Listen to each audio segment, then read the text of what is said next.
Chapter 4A. Dalen.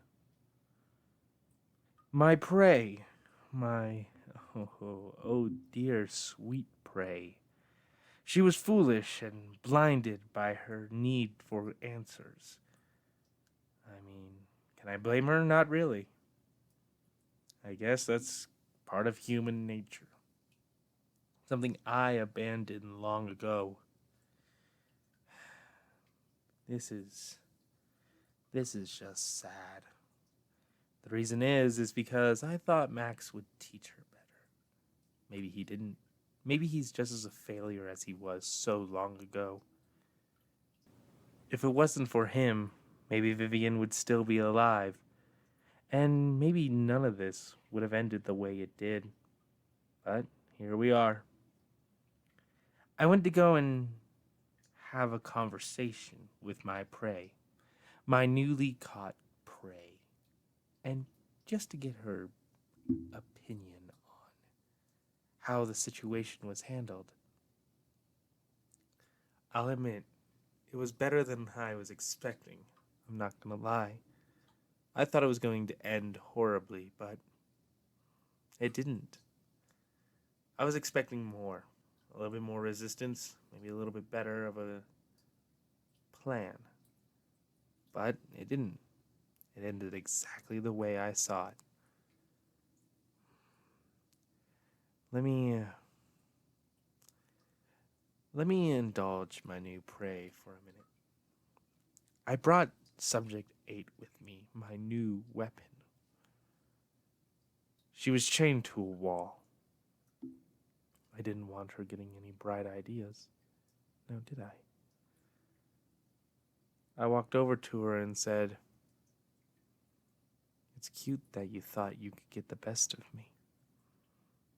It's really cute you thought that this was going to end the way you thought it did. And it's cute that you think anyone is coming for you. You're going to burn for all you've done." Ooh, feisty. No, I'm not. You want to know why? Because the hunter's order is going to die. When they know what happened to me, they will come. Oh, will they now? That's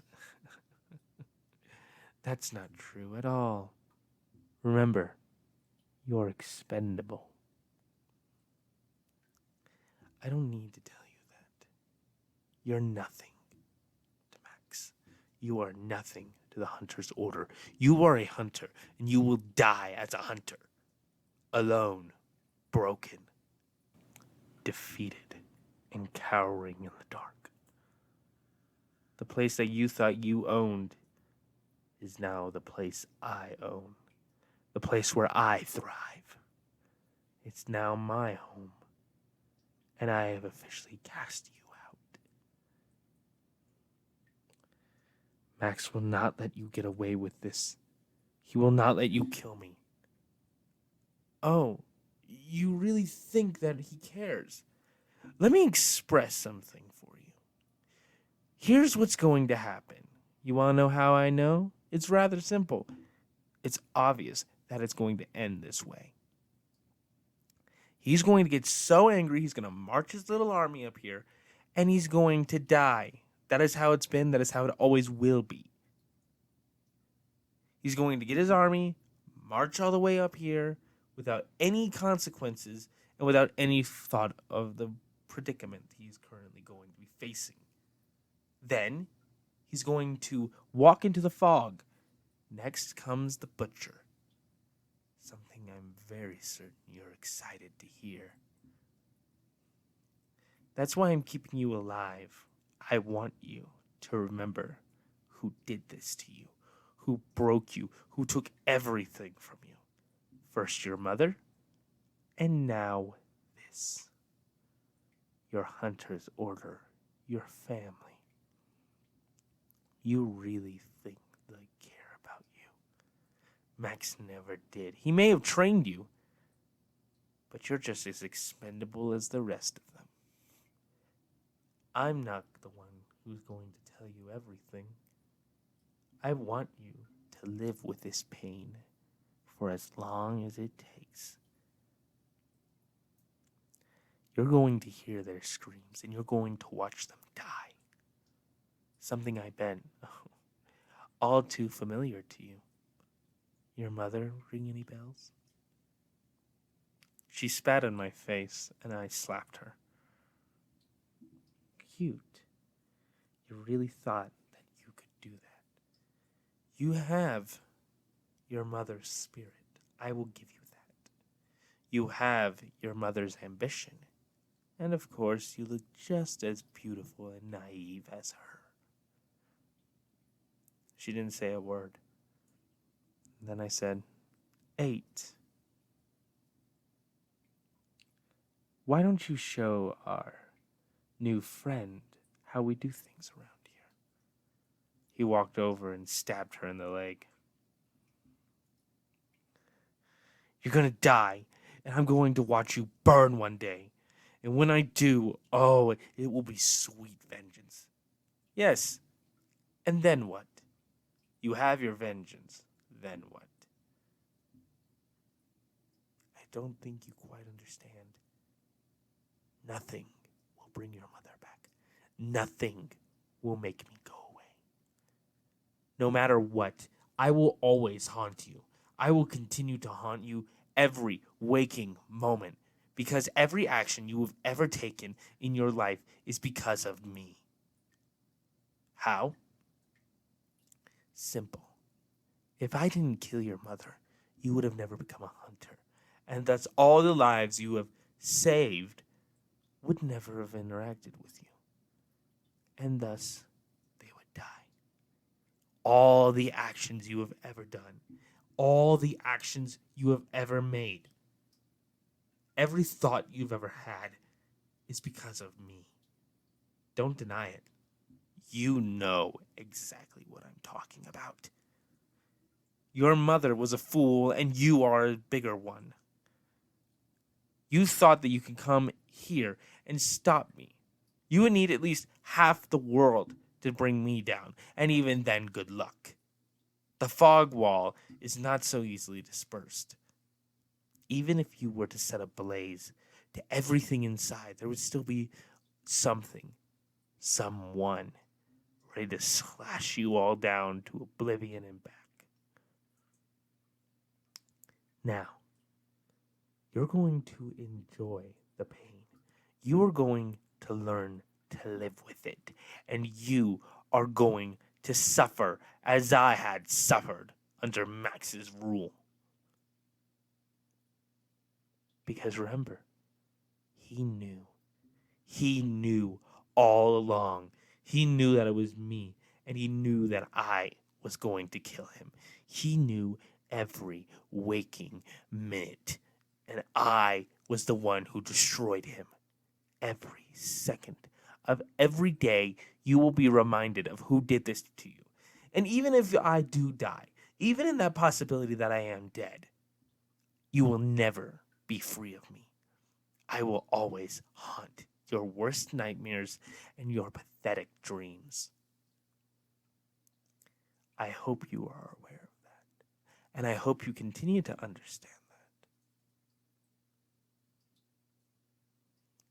You have lost, and you are going to die alone, broken, and scared. I could hear her heart beating faster and faster. It was quite a remarkable accomplishment scaring a hunter. They said to have no fear. Then I made a comment on it. Interesting. And they say you had no fear. Then she spat in my face again, and I slapped her once again. You are going to die a rat. You are as great as this forsaken world had made you, and you will die as I deem necessary. And right now, you are not ready to die. You are not going to die just yet. What of the Moonblood clan? Why did you get them involved? You're smart. Figure it out. Because where's the fun in telling you every little detail I have? You are not going to win this fight. You are going to die. I don't think you quite understand. Do I have to say it at least 30 more times until it gets through that skull of yours that you have lost? You're going to die alone and broken and afraid. Do I have to make it clearer? Fine. I grabbed the nearest person I could, which was a small prisoner, maybe a 15-year-old young man, and then drained the life from him. Abby was horrified by what she just witnessed. Good. Then I said, if I wanted, you would be dead right now, and I would have no remorse, no fear, no hatred. I would only be feasting upon corrupted blood. But if you bend the knee, agree to follow, all you have to do is just let me get one bite in and feed a little of my own blood to you. You could be a part of the most powerful army on the planet, and you would be spared from the carnage if you were deemed worthy. And who would be on top of that pyramid? You. Of course. Who else would be a part of this master plan of mine? I closed my eyes, then sat there waiting for an answer. None ever came. Then I said, very well. You may have your broken order and die a horrible death. 8, patch her up. I don't want her bleeding out before things get interesting. Goodbye, Abby. We'll be seeing each other very, very soon.